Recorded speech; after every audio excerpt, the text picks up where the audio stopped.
La tâche principale du diable est de priver les hommes du Saint-Esprit, de briser le saint sceau du baptême lui-même. C'est précisément à cela que sert ce terrible combat.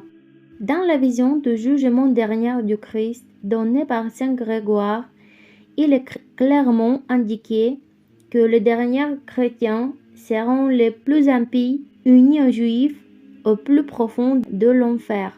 Leur faute fut d'avoir violé le saint baptême, tourné des tablettes, c'est-à-dire des cartes, dans leurs mains.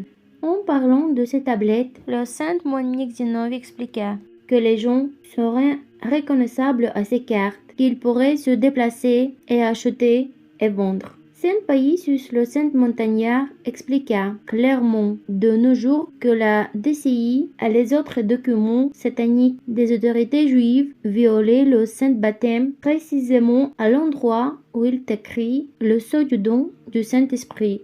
Les gens s'unirent pleinement aux juifs, même dans les prières et les documents. Cela fut fait par les autorités et les églises laïques au nom de tout. Aujourd'hui, les chrétiens sont confrontés au choix de montrer clairement par les actes si le Christ et ses souffrances leur sont chères. La société doit être divisée entre ceux qui comprennent cela, valorisent la passion du Christ et corrigent le saint baptême par l'onction, et les impies qui cherchent constamment à se justifier. Souvenez-vous, si le Christ est venu et a souffert uniquement pour cela, alors Dieu le Père n'acceptera aucune excuse de votre part.